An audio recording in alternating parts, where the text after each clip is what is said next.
What if I told you that the greatest secret to peace, power, and purpose has nothing to do with controlling the world around you, but everything to do with mastering the world within you?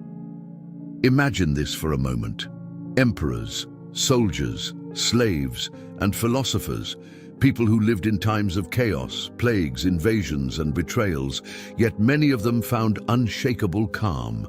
They did not find it by changing circumstances, but by changing themselves. This is the very essence of Stoic philosophy, and it is why the message I'm about to share with you can completely transform the way you see your life. Because when you learn to focus on yourself, when you learn to build strength from within, everything else begins to fall into place naturally. Think of Marcus Aurelius, a man who was not only emperor of Rome, but also a thinker, a writer, and someone who lived in the eye of the storm. His empire was constantly under threat. Enemies at the gates, a plague ravaging his people, political conspiracies around every corner.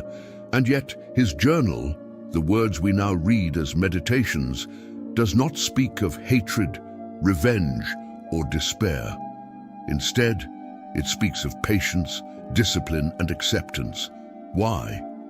Because Marcus understood one thing: we cannot control the world, but we can always control ourselves. That is the Stoic path, and that is the path you and I can still walk today. This is not a philosophy of abstract theories or empty ideas. Stoicism is practical, raw, and direct. It is a guide for living. Epictetus, born a slave, once said, "Freedom is the only worthy goal in life. It is won by disregarding things that lie beyond our control." And this is exactly what you will discover in this video. Today, I will share with you 10 powerful Stoic lessons that can help you stop wasting energy on things you cannot control, and instead invest that energy in the only thing that truly belongs to you: your own mind, your own actions, your own character. And here is the promise: by the time you finish this journey, you will see your problems, your struggles, and even your pain through a completely different lens. You will realize that focusing on yourself is not selfishness, it is wisdom. Because only when you are strong within can you face the storms of life without being destroyed by them. These are not lessons that will demand you to change the entire world. They are lessons that will demand you to change your perspective. And once your perspective changes, everything else begins to align in ways you never thought possible. But let me give you a warning. These 10 lessons are not meant for passive listening. They are meant to be practiced, tested, and lived. The Stoics believed that philosophy was not something to talk about, but something to apply every single day. As Seneca wrote, philosophy teaches us to act, not to speak. So I invite you not just to hear these teachings, but to put them into action, starting from today. Because transformation begins not with listening, but with doing.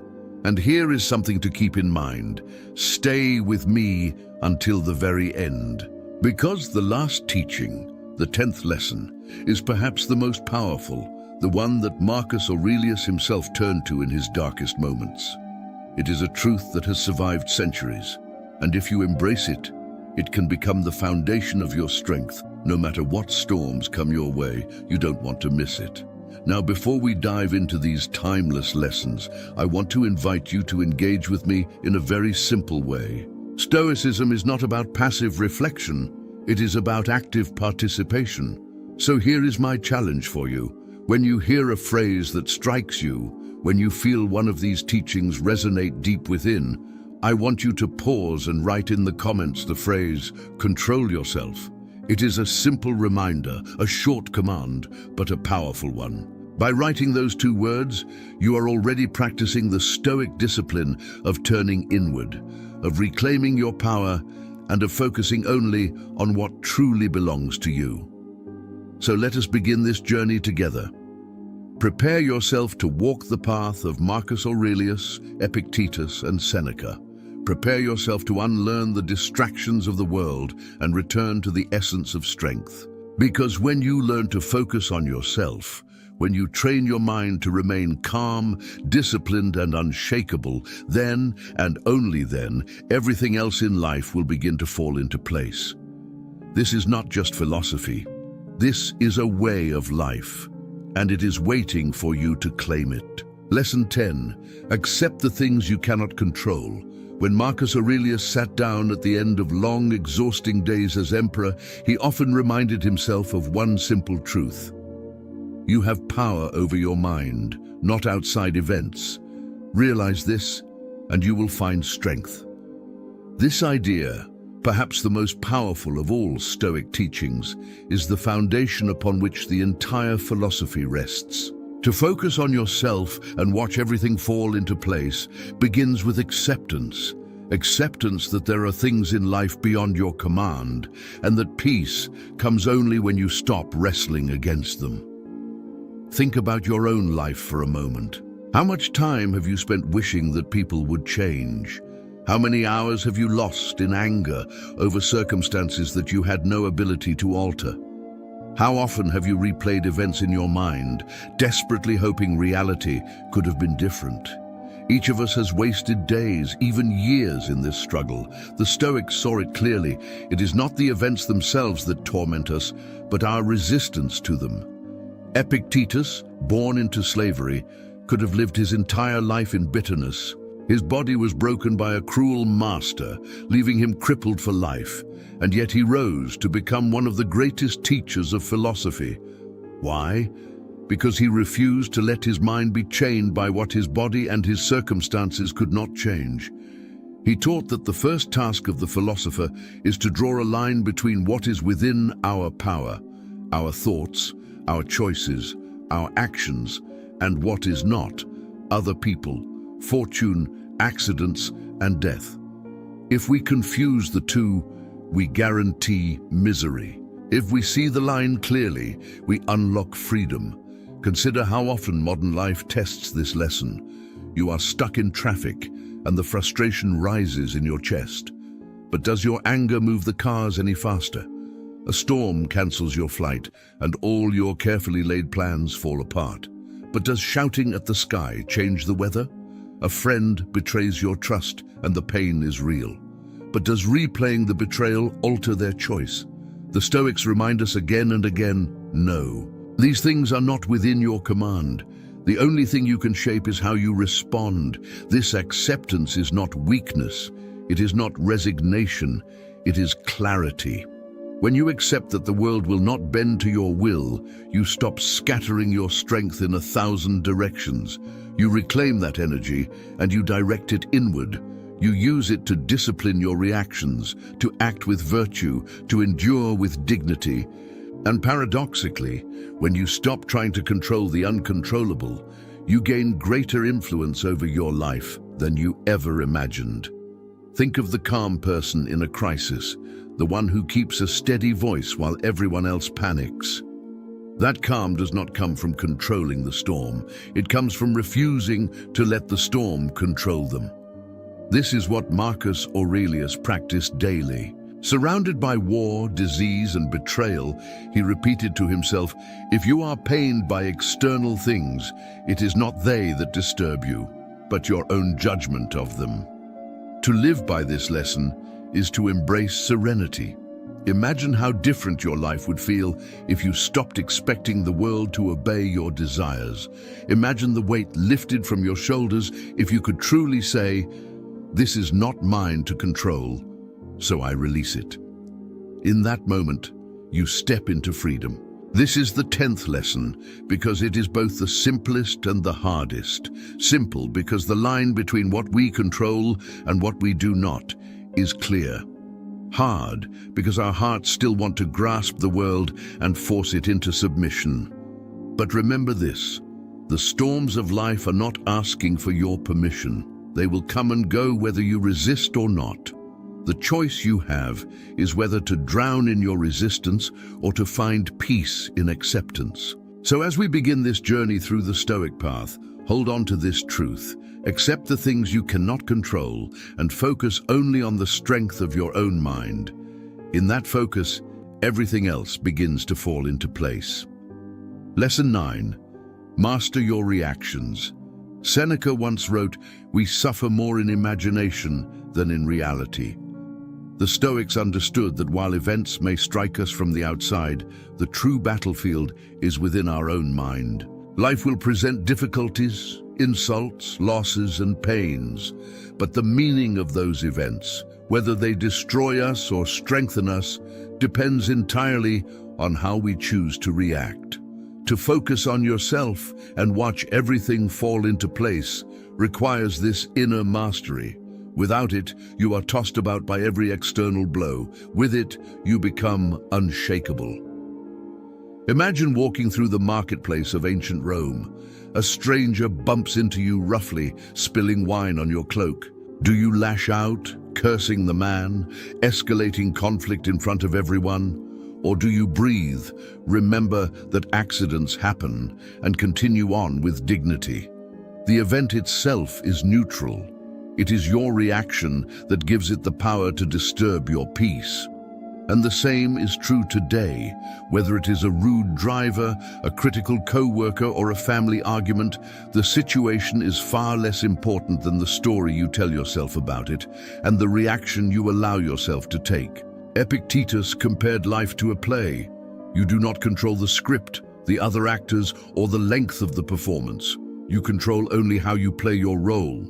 If someone insults you, it is as if a fellow actor delivers a line. The line itself cannot harm you unless you step out of character and forget your purpose. Your purpose is to act with reason, with virtue, and with composure. By mastering your reaction, you remain true to your role, no matter how chaotic the scene around you becomes. Think of the people you admire most in your own life. Chances are they are not the ones who lose control in anger, panic, or despair. They are the ones who remain calm in chaos, who keep steady when others collapse. Why do we admire them? Because they show us what real strength looks like. Not the strength to control everything, but the strength to control themselves. This mastery does not mean suppression. The Stoics did not teach us to deny our emotions or pretend they do not exist. Rather, they taught us to pause, to examine, and to choose our response deliberately.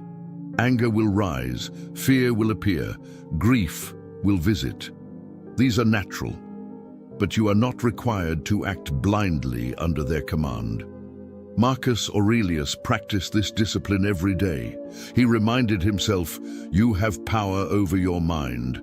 Externally, nothing can harm you. But if you lose control of your reactions, you harm yourself." Consider a modern example.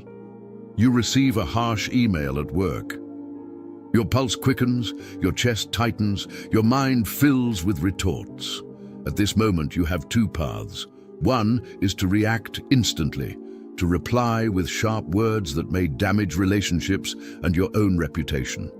The other is to step back, breathe, and wait until clarity returns.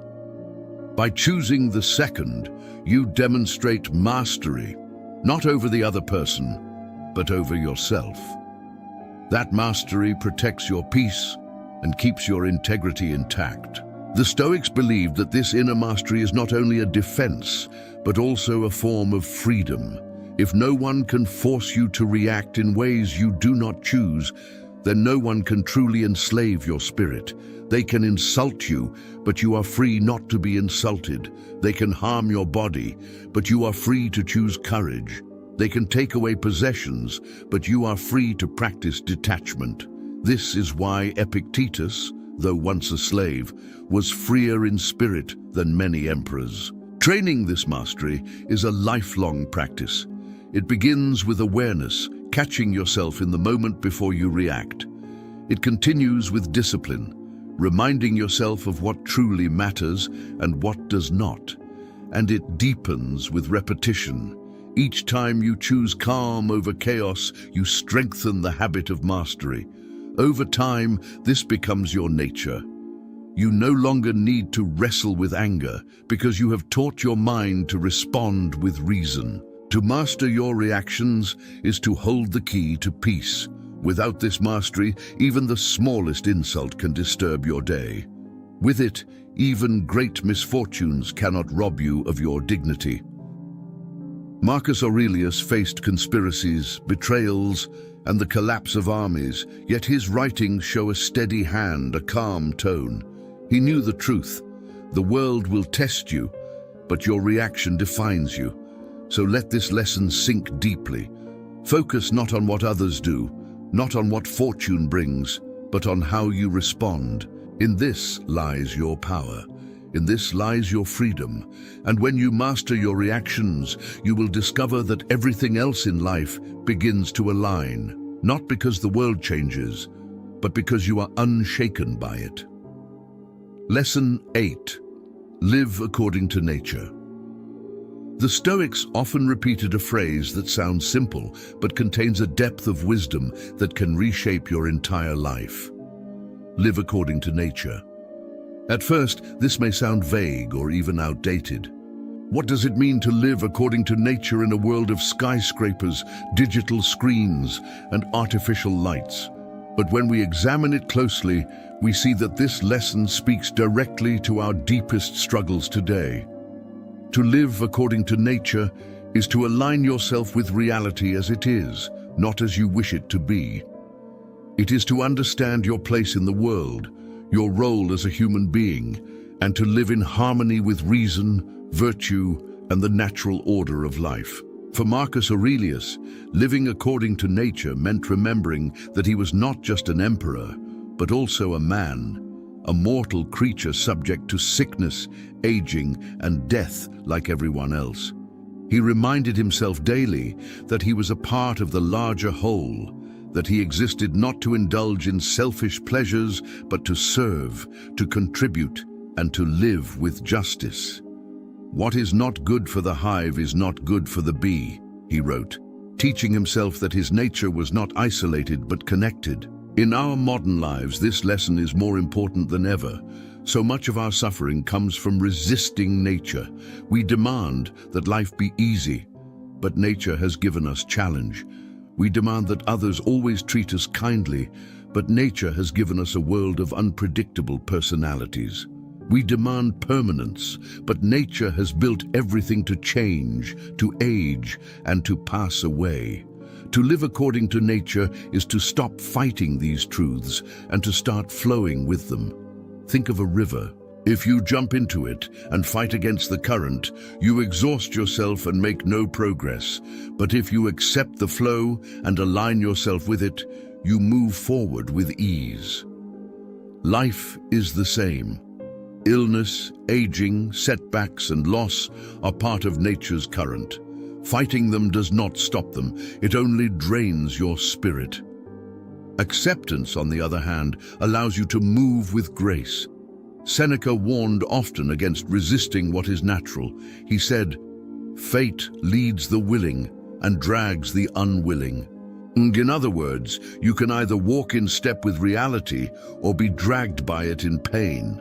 How many times in your own life have you been dragged, holding on to relationships long after they had ended, resisting change at work, only to be forced into it anyway, clinging to youth while time moves steadily forward? These struggles are not caused by life itself, but by our refusal to live according to nature. But the Stoics also meant something deeper. Living according to nature is not only about accepting external events, it is also about living up to your own human nature. And what is the nature of a human being? The Stoics believed it is to use reason, to act with virtue, to live as a social being in harmony with others. When we betray this nature, when we live in selfishness, cruelty, or ignorance, we tear ourselves apart. When we honor this nature, when we live with courage, justice, temperance, and wisdom, we find peace. In practical terms, this means asking yourself daily, am I living in line with what I was made for? Am I using my reason to guide my choices, or am I ruled by impulses? Am I acting with justice, or am I harming others for my own gain? Am I practicing self-control, or am I letting desires rule me? These questions root you in your true nature. They remind you that you are not here to consume endlessly, to argue aimlessly, or to chase shallow pleasures. You are here to live as a rational, virtuous, social being. Modern life tempts us to forget this. We are told that happiness comes from possessions, from status, from indulgence. But none of these align with nature. They are artificial distractions. This is why so many people feel empty, even when they seem to have it all. The Stoics remind us that fulfillment comes not from resisting nature, but from returning to it, living simply, living justly, living with awareness that we are part of something greater. Living according to nature also means accepting impermanence. Everything changes, everything ends. The seasons teach us this every year.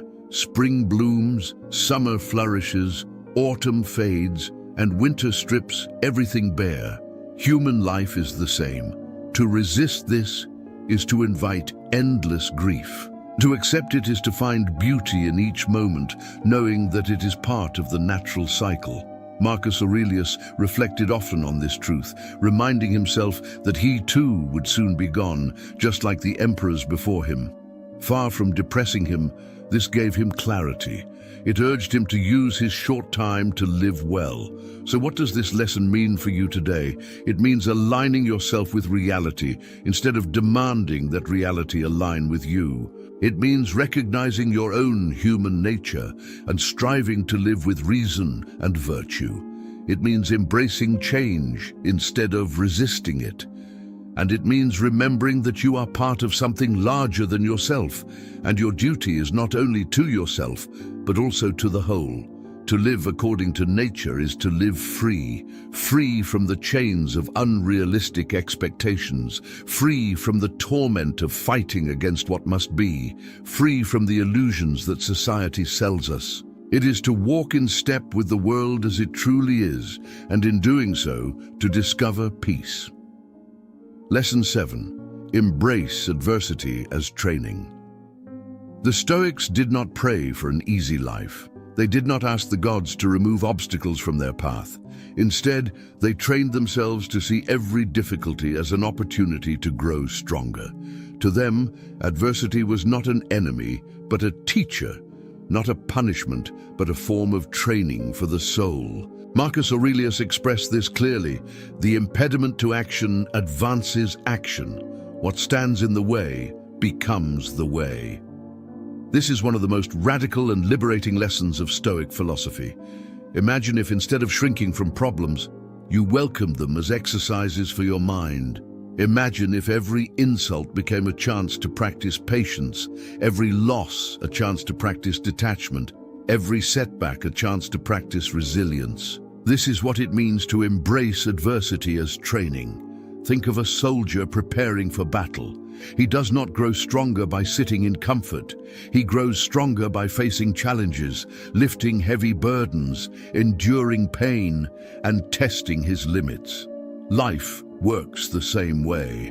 Without adversity, our character remains weak, untested, and fragile.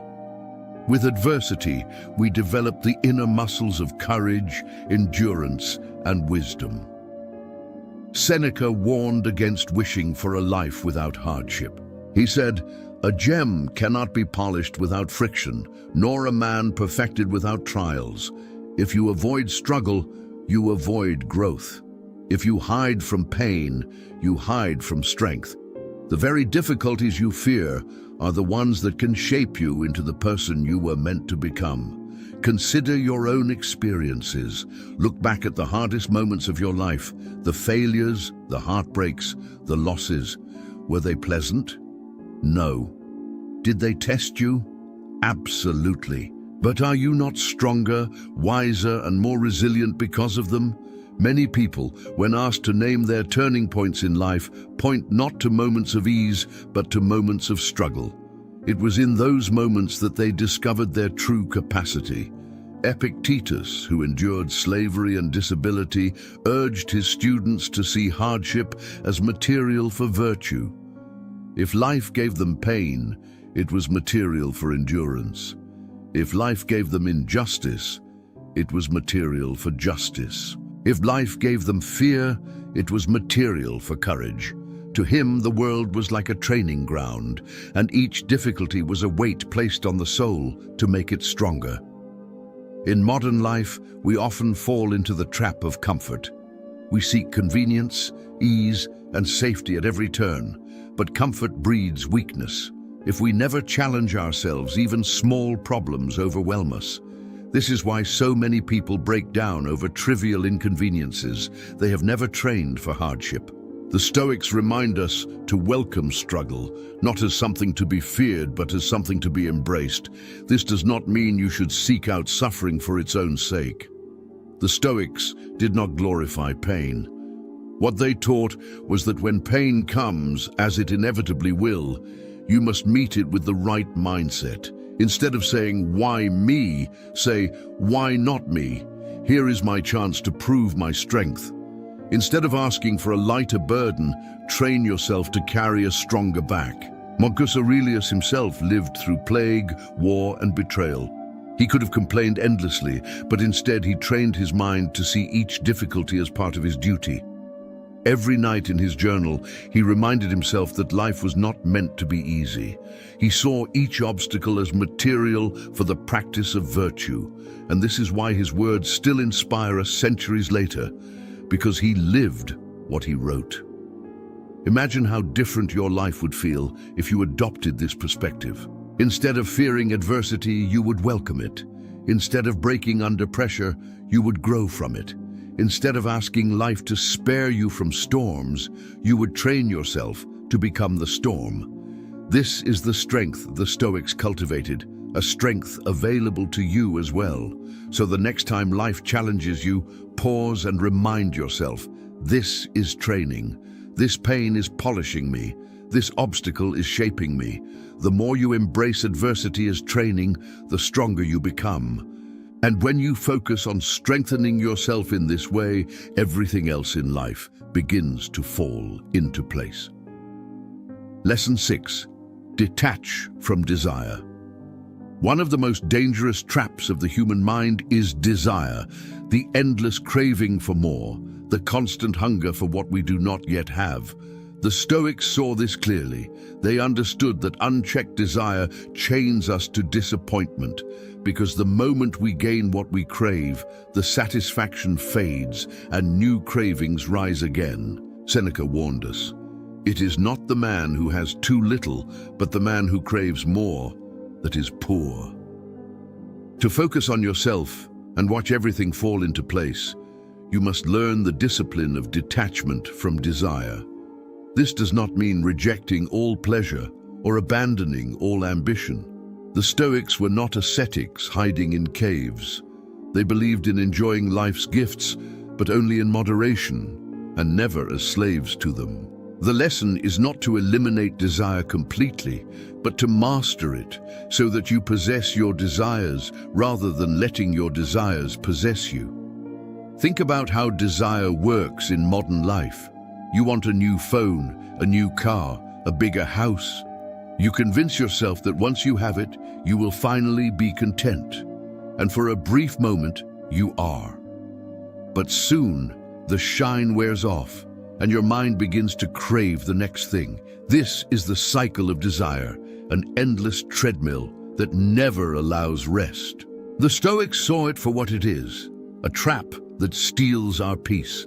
Epictetus taught his students to practice a simple exercise. When you desire something, pause and remind yourself that it is not truly yours.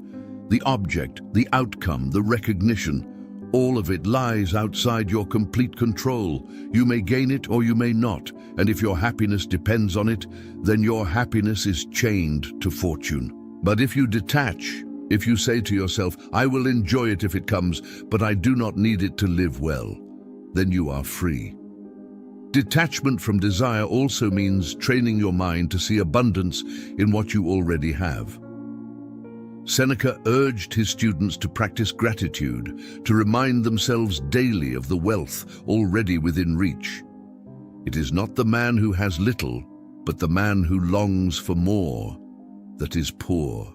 When you look around and realize that you already have food, shelter, friendships, and the capacity to think and act, you begin to see how rich you truly are. Desire loses its grip when gratitude takes its place. Marcus Aurelius wrote often about the danger of being ruled by desire. As emperor, he had access to immense wealth and power, yet he lived simply. He reminded himself that luxury is fragile, that it distracts from virtue, and that it never leads to true fulfillment. What he valued most was not possessions, but character, the ability to remain calm, just, and disciplined regardless of external circumstances. In modern terms, this lesson invites us to step back from consumer culture. Everywhere we turn, advertisements tell us we are lacking, that we need more to be complete. But the Stoic answer is clear. You do not need more, you need less desire. You need to free yourself from the illusion that happiness lies in the next purchase, the next promotion, the next achievement. Happiness lies in mastering yourself, not in acquiring more things. This does not mean abandoning ambition. The Stoics valued purposeful work and meaningful goals, but they distinguished between healthy ambition, guided by reason and virtue, and unhealthy desire, driven by greed and vanity. You can strive to improve yourself, to serve others, and to fulfill your potential without being enslaved by craving. The key is to pursue goals with effort, but to release the need for outcomes beyond your control. Detachment from desire also prepares us for loss. Everything we possess is temporary. Our wealth, our health, our relationships, all of it can be taken away in an instant. If we cling to them as if they were permanent, we invite despair when they vanish. But if we practice detachment, we enjoy them fully while they last, and we let them go with grace when nature demands it. As Epictetus said, "When you kiss your child, say to yourself, 'Tomorrow he may die.'" This was not cruelty. It was clarity. It was a reminder to love without clinging, to enjoy without enslaving your heart to what must eventually pass. To detach from desire is to claim freedom. Imagine no longer being tormented by cravings you cannot satisfy. Imagine no longer being ruled by envy when others have what you do not. Imagine being able to enjoy the simplest pleasures, food, friendship, nature, without needing anything more. This is the freedom the Stoics promise. So the next time you feel the pull of desire, pause. Ask yourself, will this truly make me free or will it bind me tighter? Choose instead to focus on what is already within you, your character, your reason, your ability to act with virtue. In this lies wealth greater than any fortune. And when you free yourself from desire, everything else in life begins to fall into place. Lesson 5. Practice voluntary discomfort. The Stoics believed that true strength is not built in times of ease, but in times of hardship. Yet they also understood something remarkable. You do not need to wait for life to test you. You can train yourself through voluntary discomfort. Seneca practiced this regularly. He would wear coarse clothing, eat simple food, and remind himself, "Is this what I feared?" By exposing himself to discomfort on purpose, he prepared his mind to face real hardship without fear. This lesson may sound strange to our modern ears. Why would anyone willingly embrace discomfort in a world where we spend so much energy avoiding it? We heat our homes in the winter, cool them in the summer, and design our lives to maximize comfort at every turn. And yet the more comfort we chase, the weaker we become. Small inconveniences feel unbearable. Minor setbacks feel like tragedies. The Stoics saw comfort as dangerous because it makes us fragile. Voluntary discomfort reverses this fragility. When you choose hardship in small doses, you toughen your spirit. When you sleep on the floor for a night, you remember that you do not need luxury to rest. When you fast for a day, you realize that hunger is not as frightening as you once thought. When you take a cold shower, you remind yourself that you can endure what is unpleasant. Each of these practices builds resilience.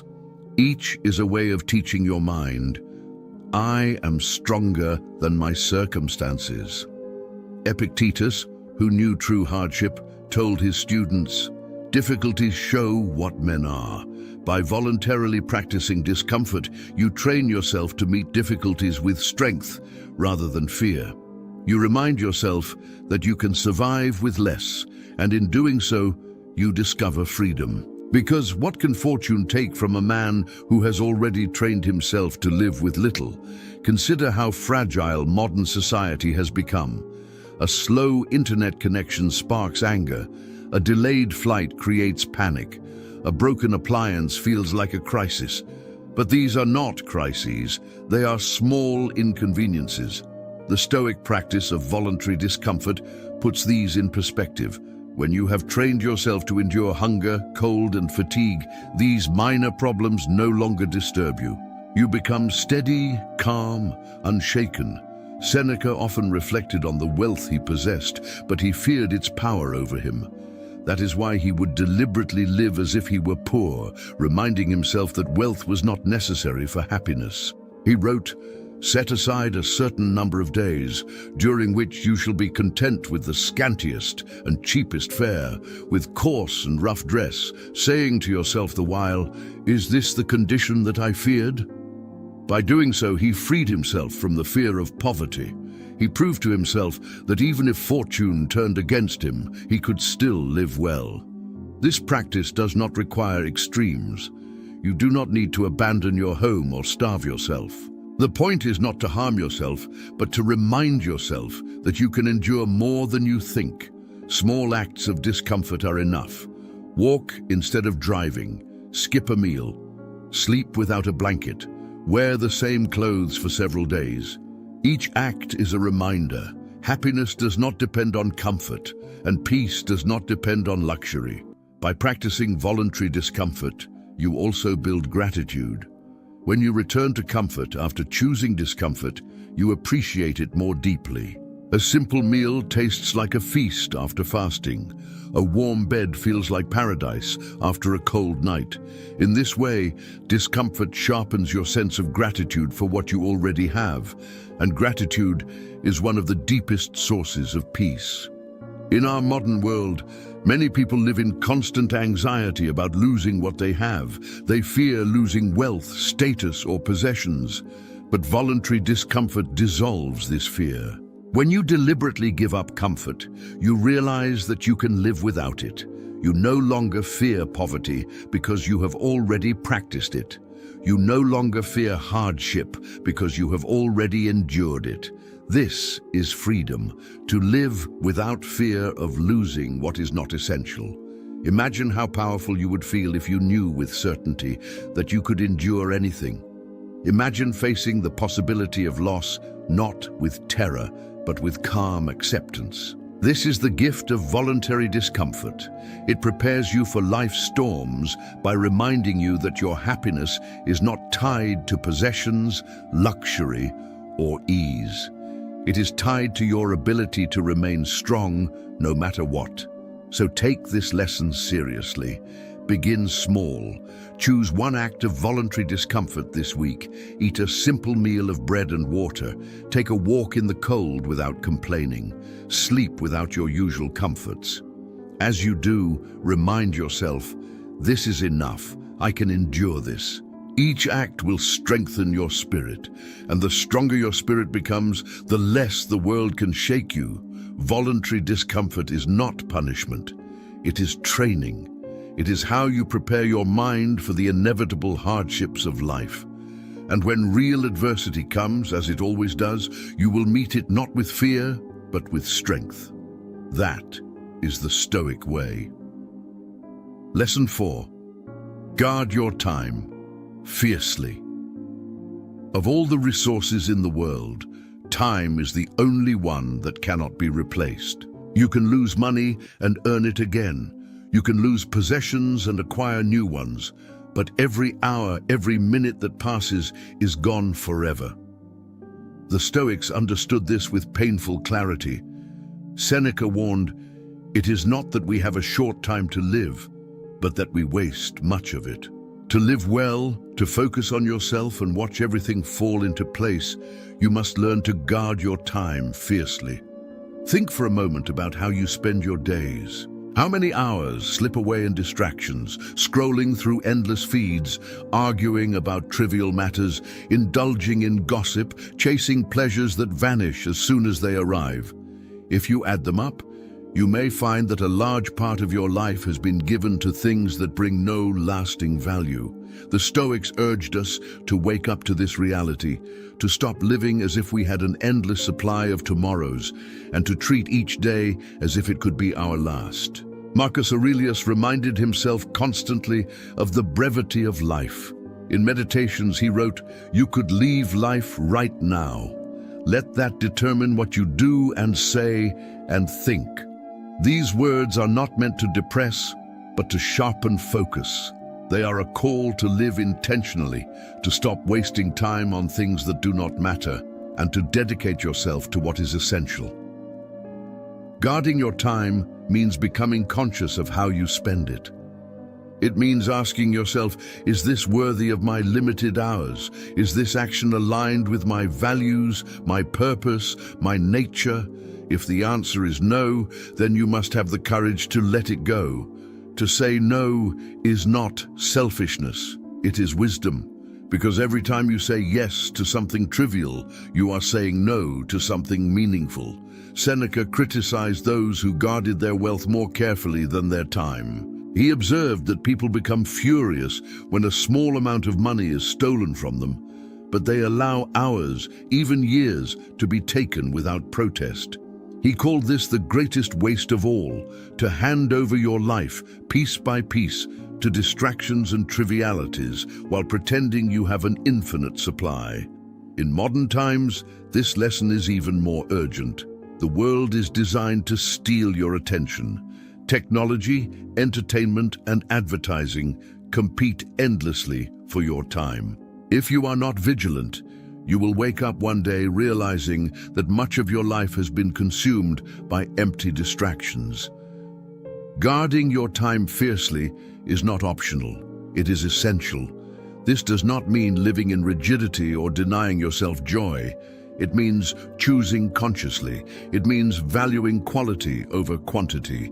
It means investing time in relationships that matter, in work that fulfills, in study that enlightens, and in moments of quiet reflection that strengthen your soul. It means refusing to waste yourself on resentment, envy, or pursuits that have no meaning. Marcus Aurelius himself faced enormous demands on his time as emperor, yet he carved out moments for writing, reflection, and philosophy.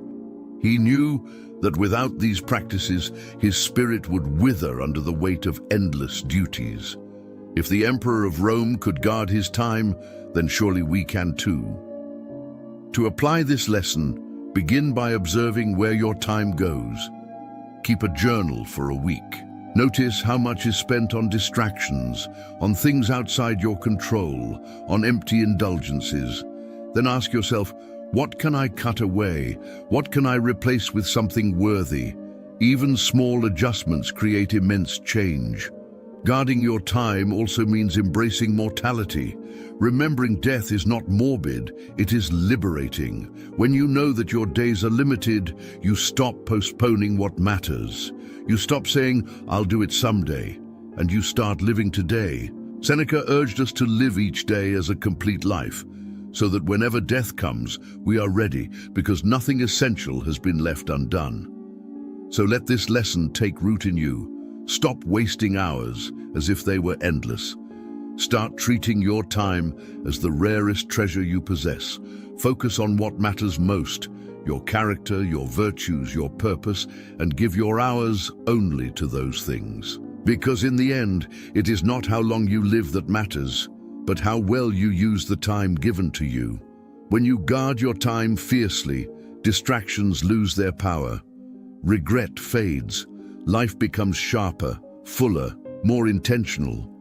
And when you focus your time on what truly matters, you will see that everything else begins to fall into place. Lesson 3. Control your thoughts. Epictetus taught a truth so simple and yet so profound that it can reshape an entire life. It's not what happens to you, but how you react to it that matters. At the very core of this truth is the discipline of controlling your thoughts. The Stoics believed that our minds are the true battleground of life. If you can master your thoughts, no storm can shake you.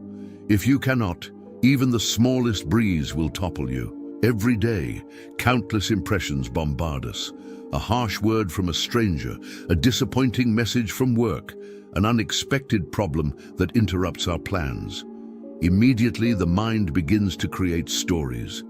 This is unfair, this is terrible, this ruins everything. And in those thoughts, our suffering multiplies. Yet the Stoics insisted the external event is not the problem is the judgment we attach to it. Marcus Aurelius reminded himself, you have power over your mind, not outside events. Realize this, and you will find strength. Notice the key. Your mind is yours. Your judgments are yours. No one can force you to think in a certain way unless you surrender that power. And so, the great task of Stoicism is to reclaim this power, to stop letting your mind run wild, and to train it to serve reason and virtue. Imagine a guard standing at the gates of a city. His duty is to inspect what enters, allowing only what is safe and useful, rejecting what is harmful. In the same way, you must become the guard of your own mind. Do not allow every impression to storm the gates. Do not let every fear, every insult, every temptation take residence inside your thoughts. Examine them first. Ask, is this true? Is this useful? Is this worthy of my peace? If not, let it pass. This practice requires vigilance. Seneca compared uncontrolled thoughts to an enemy within. He warned that most people are miserable not because of the world, but because of the way they think about the world. Fear imagines disasters that never happen. Anger interprets accidents as insults. Envy exaggerates the happiness of others. If you do not master these thoughts, they master you. In modern life, this lesson is more urgent than ever. Social media, news, and constant notifications flood the mind with impressions. If you absorb them unfiltered, they shape your thoughts and therefore your emotions without your consent. One headline can ruin your peace for an entire day. One comment online can make you doubt your worth. But remember, these are only impressions. You have the power to accept or reject them. You have the power to choose which thoughts will live in your mind. Controlling your thoughts does not mean denying reality. The Stoics did not ask us to pretend that pain or loss does not exist. What they taught is to see reality clearly, without exaggeration, without distortion, and without judgment that makes things worse. When pain comes, acknowledge it, but do not add the story. This should not happen to me. When loss comes, acknowledge it, but do not add the thought. This means my life is over. Reality is enough. It does not need the weight of unnecessary judgments. Marcus Aurelius practiced this discipline daily. He would remind himself, if you are pained by any external thing, it is not the thing that disturbs you, but your judgment about it, and this you have the power to revoke. This is a reminder to all of us. Your mind is your kingdom. You are free when you choose what thoughts will rule you, so let this lesson take root. Guard your thoughts. When fear rises, question it. When anger surges, pause before you believe it. When envy appears, remind yourself that appearances deceive. Do not be the slave of every thought that crosses your mind. Choose wisely and you will find peace. And here is my invitation to you. If this lesson resonates, if you feel the truth of it stirring in your mind, I want you to write in the comments the phrase, master the mind. By writing these words, you remind yourself that control is possible. that you are not helpless before your thoughts. It is a declaration, a commitment, and a practice. Remember, thoughts shape your reality. Control them, and you control your life. Lesson 2. Focus only on what you can control. If there is one principle that defines the entire Stoic way of life, it is this: some things are within our control, and some things are not. Epictetus opened his Enchiridion with these words because he believed that forgetting this distinction is the root of human misery. To live wisely, to live freely, you must learn to focus only on what is within your power and to let go completely of everything else. Consider how much of your daily suffering comes from ignoring this truth. You become anxious about what others think of you, though their opinions are not yours to command. You grow angry at the weather, though no protest can stop the storm. You despair over the passing of time, though no effort can slow its march. All of this energy, all of this pain, wasted on what you cannot control. And while you are consumed by these battles, you neglect the one battlefield that is truly yours: your own choices, your own thoughts, your own actions. The Stoics taught that freedom is found in narrowing your focus. You do not need to control the world. You need only to control yourself, your judgments, your intentions, your virtues. These belong entirely to you. No tyrant, no disaster, no misfortune can take them away. Epictetus, though born a slave, was freer in spirit than many emperors because he understood this. His body could be chained, but his will was untouchable. Marcus Aurelius practiced this discipline as emperor. He was surrounded by war, betrayal, and sickness. Every day, forces beyond his command shaped the fate of the empire. Yet in his journal he reminded himself, "You have power over your mind, not outside events. Realize this, and you will find strength." Notice what he does not say. He does not say, "Change the world and you will find peace." He says, "Change your mind and peace is yours already." In modern life, this lesson is revolutionary. We live in an age of constant distraction, where we are invited to pour our energy into things far beyond our reach. The endless churn of news, the gossip of strangers, the opinions of millions online. The more we chase control over these things, the weaker we feel, because control never comes. But when you pull your focus back to what is within you, your discipline, your honesty, your effort, you reclaim your strength. This focus is not passive. It does not mean ignoring the world or becoming indifferent to others. It means engaging with the world in the right way. You cannot control how others act, but you can control whether you respond with patience or anger. You cannot control whether fortune brings success or failure, but you can control whether you meet both with dignity. You cannot control how long you live, but you can control how well you live today. That is enough. Seneca warned against wasting our lives in fear of things we cannot command. He wrote, "He suffers more than necessary who suffers before it is necessary." How often do you suffer in advance, worrying about outcomes you cannot shape? This is the prison of the uncontrolled mind. The Stoic answer is to let go, to say, "This is not mine, this is not under my command. I release it." And with that release, peace begins to return. Think of an archer. His task is to prepare his bow, steady his hand, and aim carefully. Once the arrow is released, the outcome is beyond him. The wind may shift, the target may move, the arrow may break. If he ties his peace to the arrow's flight, he will live in endless anxiety. But if he ties his peace to the act of aiming well, he is free. Life is the same. Do your duty, play your part, aim well, and release the outcome. This discipline is not easy. The mind will always try to grasp what lies beyond its reach. But each time you remind yourself, each time you pull your focus back to your own choices, you grow stronger. Over time, this becomes your nature. You stop wasting energy on the impossible, and you invest everything into the possible. your own virtue. So here is my challenge to you. Begin today. The next time you feel frustration rise, pause and ask, is this within my control? If the answer is no, release it. If the answer is yes, act with reason and virtue. This simple question can transform your entire life. And I want you to declare this commitment now. Write in the comments the phrase, "My power is mine." These words are a reminder that your true strength lies not in controlling the world, but in controlling yourself. They are a promise to yourself, a daily practice, and a shield against despair.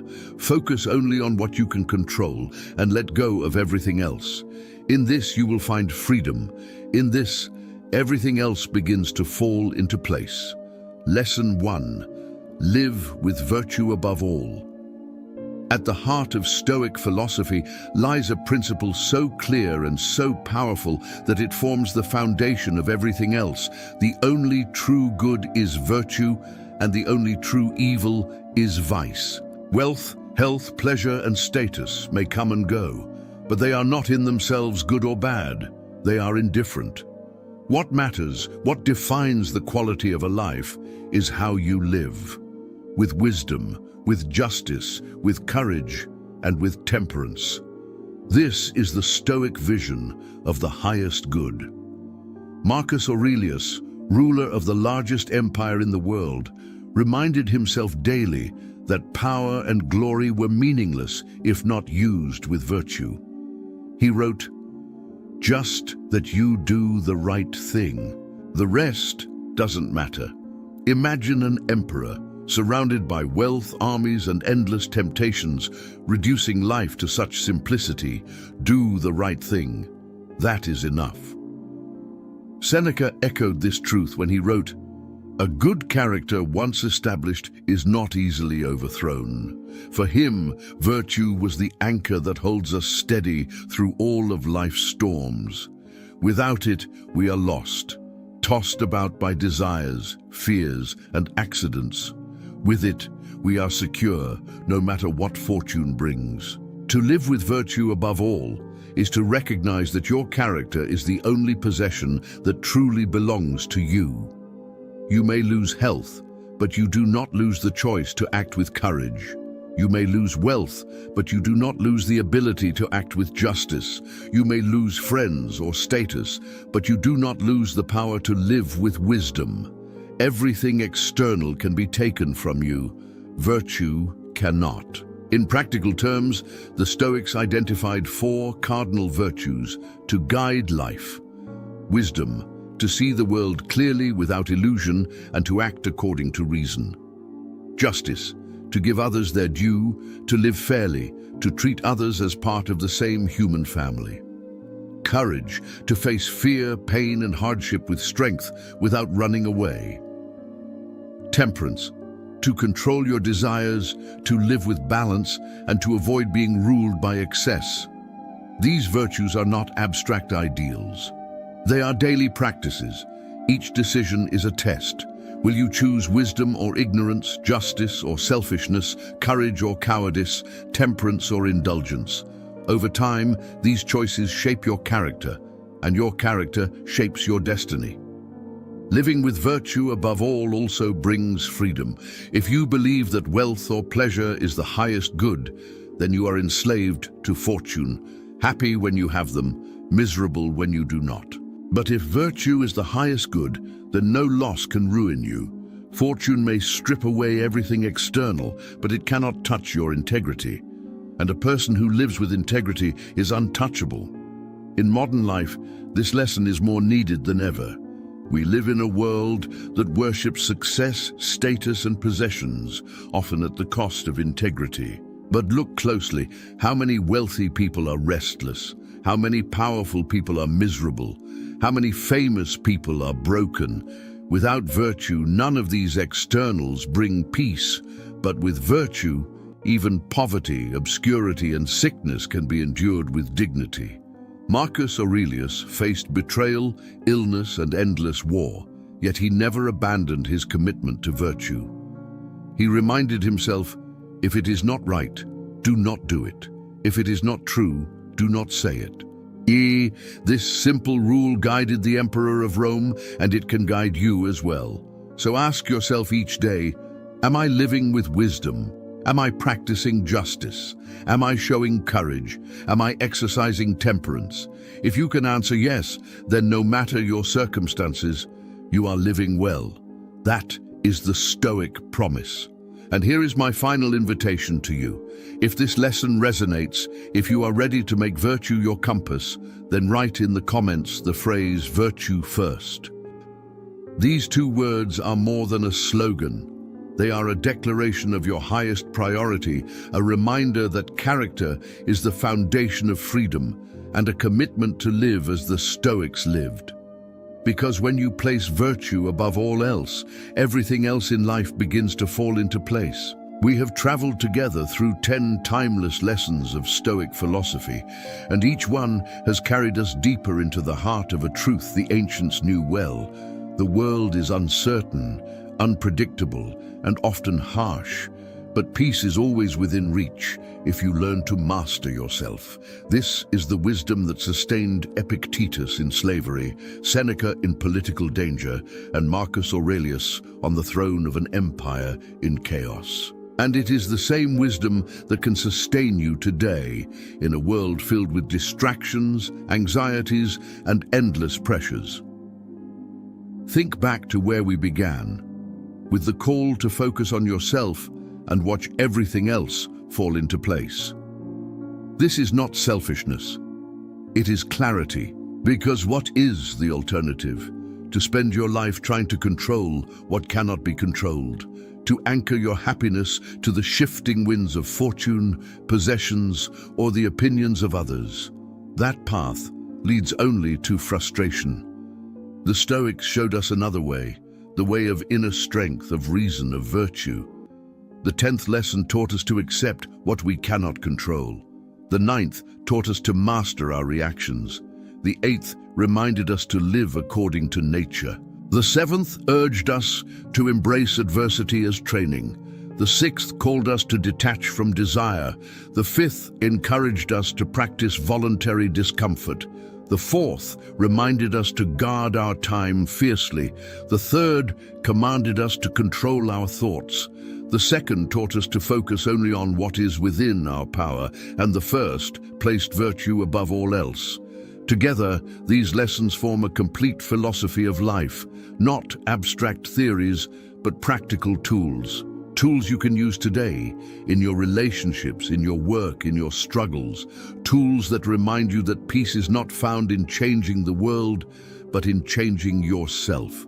That happiness is not found in chasing pleasure, but in living with virtue. That strength is not the absence of hardship, but the ability to meet hardship with dignity. And so, as we close this journey, I want you to pause and reflect. Which lesson spoke to you the most? Was it the call to guard your time, reminding you of the hours you waste and the urgency of living fully? Was it the reminder to detach from desire, showing you the chains that craving has wrapped around your spirit? Was it the discipline of focusing only on what you can control, freeing you from endless anxiety? Or was it the final lesson, the call to live with virtue above all, challenging you to make character your compass? Whatever it was, hold on to it. Do not let it remain as mere words. The Stoics despised philosophy as a game of ideas. They demanded philosophy as a way of life. Marcus Aurelius did not write meditations to publish a book.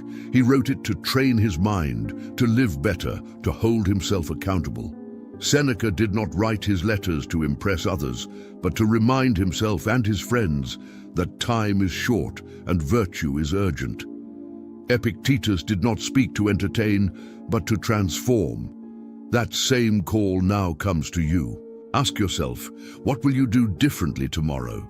Will you catch yourself when desire pulls you forward and remind yourself that you already have enough? Will you notice when anger surges and choose instead to remain calm? Will you face an obstacle not with despair, but with the mindset of training? Will you guard your time as fiercely as you guard your money? Will you put virtue above all else? This is the work of a lifetime. No one becomes a Stoic overnight. Even Marcus Aurelius confessed his failures and his struggles daily. The goal is not perfection, but practice. Each day is a new chance to live more wisely, more courageously, more justly, and with more temperance. And with each small step, you become freer, stronger, calmer. Think of the kind of person you want to be remembered as. Not the titles, not the possessions, not the fleeting achievements, but the character. Do you want to be remembered as someone ruled by fear, anger, and greed, or as someone who lived with reason, with dignity, with virtue? The choice is yours, and it is made not in grand gestures, but in the daily discipline of your thoughts and actions. And here is the final challenge I leave with you. Write in the comments the phrase, "Live with virtue." Let these words be your compass, your reminder, your commitment. Each time you see them, each time you repeat them, you are practicing Stoicism. You are declaring that no matter what fortune brings, your character remains in your control. So as we close, carry these lessons with you. Practice them not only in quiet moments, but in the heat of life, when emotions rise and challenges appear. Remember that adversity is your training ground, that desire is your chain unless you master it, that time is your most precious treasure, that your thoughts shape your reality, and that virtue is the highest good. Focus on yourself, guard your mind, live with reason, act with justice, show courage, practice temperance, and trust that when you do, everything else will fall into place, not because the world has changed, but because you have. This is the Stoic way. This is the path of strength.